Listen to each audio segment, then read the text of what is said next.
ప్రఖ్యాత award winning actor మాత్రమే కాదు, ఓ చైతన్యవంతమైన పౌరుడుగా, సినీ రంగంలో అత్యంత అరుదుగా కనిపించే ఒక సుప్రసిద్ధ పబ్లిక్ ఇంటలెక్చువల్గా, దేశంలో జరుగుతున్న సామాజిక, రాజకీయ, ఆర్థిక పరిణామాలపైన నిరంతరం జస్ట్ ఆస్కింగ్ అంటూ ప్రశ్నలు వేసే ప్రకాష్ రాజ్ ఈరోజు నా ఇంటర్వ్యూకి వచ్చారు.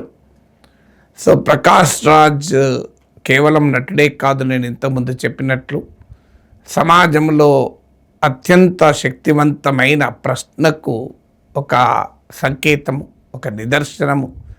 సమాజ పరిణామాల్ని నిరంతరం నిశితంగా పరిశీలిస్తూ కేవలం సినీ రంగానికే పరిమితం కాకుండా సమాజంలో తనదైన శైలిలో ప్రభావితం చేస్తున్న ప్రకాష్ రాజ్ను అనేక అంశాలపైన గంటకు పైగా ఇంటర్వ్యూ చేశాను. సో ప్రకాష్ రాజ్ని అడిగిన ప్రశ్నలు కొన్ని మీ ముందు పెడుతున్నాను. త్వరలో దీని ఫుల్ ఇంటర్వ్యూ మీకు చూపెడతాను. సో సహజంగా ప్రకాష్ రాజ్ అనడంతోనే అందరికీ వచ్చేటువంటి ప్రశ్న ఏంటంటే, ఇతనికి ఎందుకని బీజేపీ పైన, మోడీ పైన అంత కోపం? ప్రకాష్ రాజ్కు మోడీ పర్ క్యో ఇత్నా గుస్సా ఆతే? సో ఎందుకు ప్రకాష్ రాజ్కు మోడీ పైన ఎందుకంత కోపం వస్తుంది?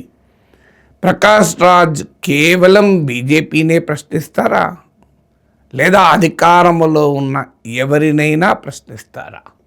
ఇది రెండవ క్వశ్చన్. మూడవది, అసలు ఈ దేశంలో అధికారంలో ఉన్న వారిపైన ప్రకాష్ రాజ్ ప్రశ్నల వర్షం కురిపిస్తూనే ఉంటారు. కానీ ఈ దేశంలో ఉన్న ప్రతిపక్షం పైన ప్రకాష్ రాజ్ అభిప్రాయం ఏంటి? నిజంగా ప్రకాష్ రాజ్ సంతృప్తిగా ఉన్నాడా ప్రతిపక్షాల పర్ఫార్మెన్స్ని బట్టి?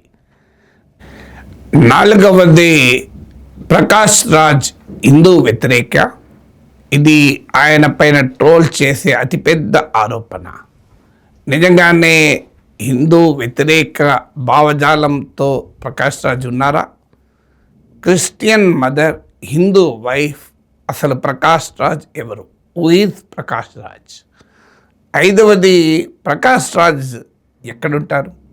ఒకరోజు హైదరాబాద్లో, మరో రోజు చెన్నైలో, ఇంకో రోజు మైసూర్లో, ఇంకో రోజు కొడైకెనాల్లో. అసలైన ఇల్లెక్కడ?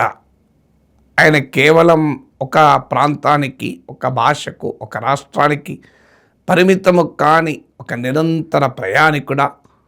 ఆరవది, ప్రకాష్ రాజ్ జీవితంలో రెండు ప్రధాన కోణాలు. ఒకటి యాక్టర్, రెండు యాక్టివిస్ట్.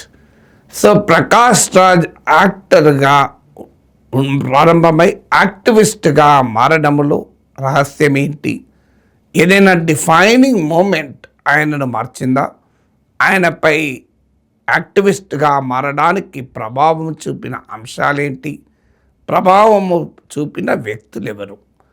ఇక ఏడవది, సాధారణంగా సినీ రంగంలో ఉన్నవారు మాకెందుకులే, మాకు చాలామంది ఫ్యాన్స్ ఉంటారు, అన్ని రకాల వాళ్ళ ఫ్యాన్స్ ఉంటారు, మేము రాజకీయ అభిప్రాయాలు చెబితే మా ఫ్యాన్స్ పోతారేమో అన్న భయం.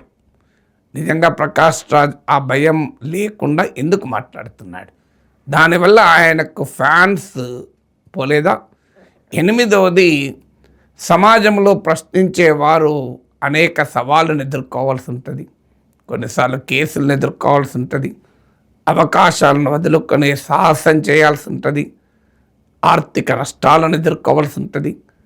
ఇంత నిరంతరం జస్ట్ ఆస్కింగ్ అంటూ ప్రశ్నించే ప్రకాష్ రాజ్ జీవితంలో నష్టపోలేదా ఈ ప్రశ్నించే స్వభావం వల్ల?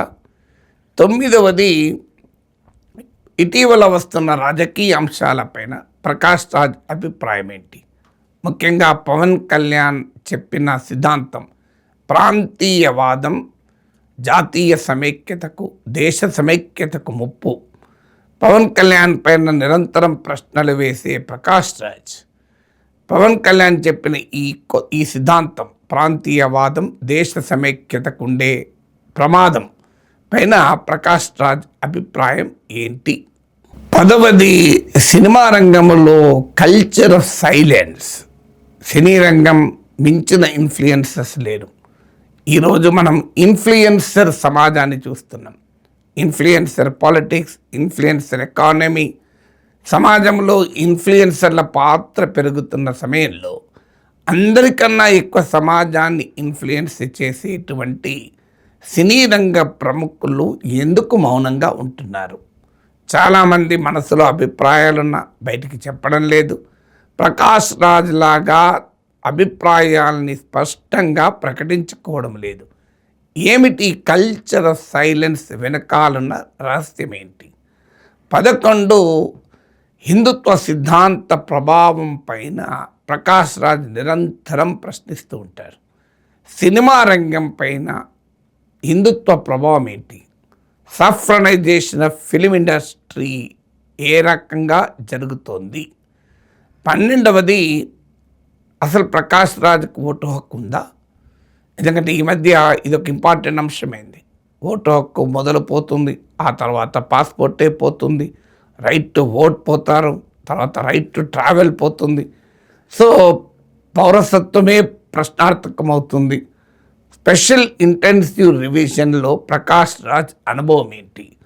12వది, హిందూ ద్రోహిగా ట్రోల్స్ మాట్లాడుతున్నారు. కానీ ఈరోజు హిందుత్వవాదులను కలవర పెడుతున్న సంచలనం అయోధ్యలో జరిగిన రామమందిర విరాళాల చౌరీ. సో రామమందిర విరాళాల చౌరీ పైన ప్రకాష్ రాజ్ ఏమంటున్నారు? 13వది, దేశంలో రాజకీయ జవాబుదారీతనం కనబడుతుందా, కొరబడుతుందా? 14వది, కాక్రోచ్ జనతా పార్టీ నిరసనలో కూడా ప్రకాష్ రాజ్ పాల్గొన్నారు. సో ఈ కాక్రోచ్ల ఉద్యమాన్ని ప్రకాష్ రాజ్ ఏ రకంగా చూస్తారు? 15, ఇటీవల వచ్చిన ఏ సినిమా ప్రకాష్ రాజ్ను ఎక్కువగా ఉత్తేజపరిచింది? 16వది, దేశంలో పెరుగుతున్న ఆర్థిక సంక్షోభము, ఆర్థికపరమైన సవాళ్ళపైన ప్రకాష్ రాజ్ ఏమంటున్నారు? కేవలం రాజకీయాలపైన మాట్లాడతారా? ఆర్థిక అంశాలపై కూడా మాట్లాడతారా? 17వది, దక్షిణ భారతదేశానికి అన్యాయం జరుగుతుంది అంటూ ఈరోజు సౌత్ ఇండియాలో చాలామంది రాజకీయ నాయకులు మాట్లాడుతున్నారు. ప్రకాష్ రాజ్ సౌత్ ఇండియాకు జరిగే వివక్ష పైన ఏమంటున్నారు? 18th క్వశ్చన్, దేశంలో అత్యంత వివాదాస్పదమైన డీలిమిటేషన్పై ప్రకాష్ రాజ్ టేక్ ఏంటి? చంద్రబాబు నాయుడు, పవన్ కళ్యాణ్ లాంటి వాళ్ళు ఈ డీలిమిటేషన్ పైన, రామమందిరం విరాళాలలో జరిగిన చోరీల పైన ఎందుకు మాట్లాడతలేరు? ప్రకాష్ రాజ్ సమాధానం ఏంటి? 19th, ప్రకాష్ రాజ్ ఏ పార్టీలోనైనా చేరుతారా? భవిష్యత్తులో అవకాశం ఉందా? 20, అసలు ప్రకాష్ రాజ్ తనపై వచ్చేటువంటి విమర్శలకు, ఆరోపణలను ఎలా తీసుకుంటారు? ఆయన జీవిత లక్ష్యం ఏంటి? ఇలా నిరంతరం వ్యవస్థల్ని ప్రశ్నించడంలో ప్రకాష్ రాజ్ ఏం సాధిస్తారనుకుంటున్నారు?